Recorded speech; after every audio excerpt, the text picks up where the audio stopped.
গত ২৯ জুলাই বৈষম্যবিরোধী ছাত্র আন্দোলনে রাজধানী ঢাকার যাত্রাবাড়ী থানা এলাকায় পুলিশের গুলিতে মোহাম্মদ আবদুল্লাহ বাবু নামের এক ব্যক্তি আহত হয়। এ ঘটনায় গত ৩১ অক্টোবর আহত আবদুল্লাহ বাবুর বাবা মোহাম্মদ আব্দুল বারিক শেখ বাদী হয়ে ৮৪ জনকে আসামি করে ঢাকার চিফ মেট্রোপলিটন ম্যাজিস্ট্রেট আদালতে মামলা করেন। মামলায় দৈনিক কালবেলার পাংশা উপজেলা প্রতিনিধি মোহাম্মদ শামীম হোসেনকে যুবলীগ নেতা উল্লেখ করে আসামি করা হয়।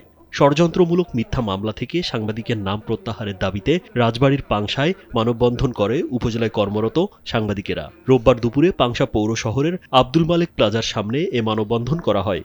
এ সময় বক্তারা বলেন, উদ্দেশ্য প্রণোদিত হয়ে দৈনিক কালবেলার পাংশা উপজেলা প্রতিনিধি মোহাম্মদ শামীম হোসেনের নামে ষড়যন্ত্রমূলক মিথ্যা মামলা করা হয়েছে। এ ঘটনার তীব্র নিন্দা ও মামলা থেকে শামীমের নাম প্রত্যাহারের দাবি জানান তারা। মানববন্ধনে পাংশা উপজেলায় কর্মরত বিভিন্ন প্রিন্ট ও ইলেকট্রনিক মিডিয়ার সাংবাদিকেরা উপস্থিত ছিলেন। একজন সাংবাদিকের উপর এমন হয়রানিমূলক মামলা দ্রুতই প্রত্যাহারের আমরা দাবি জানাচ্ছি। আজকে পাংশা থেকে আমরা শুরু করলাম। আমাদের শেষ যতদিন এই মিথ্যা মামলা প্রত্যাহার না হবে আমরা আমাদের কর্মসূচি চালিয়ে যাব। আজকে আমাদের পাংশা থেকে মাত্র শুরু। দুঃখজনক, রাজবাড়ীতে এই প্রথম আমারও মনে হয় রাজবাড়ী থেকে একজন ৫ই আগস্টের পর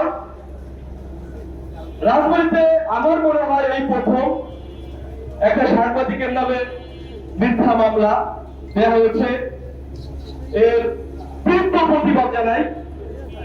দ্রুতই অবিলম্বে যারা এ ধরনের ন্যাক্কারজনক কাজ করেছেন তাদের বলবো, আসলে ভালো মানুষের সাথে আপনারা অতি দুঃখের সহিত এই ঘটনাটা ঘটিয়েছেন।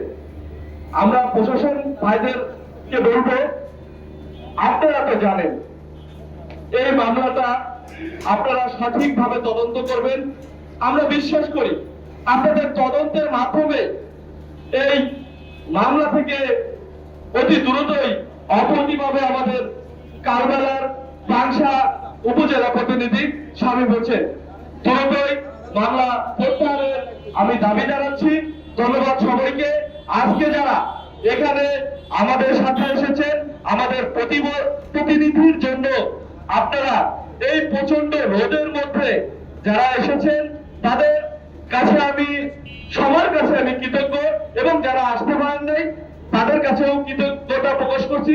তারা আমাদের আপ টু ডেট খবর রাখছেন। ধন্যবাদ।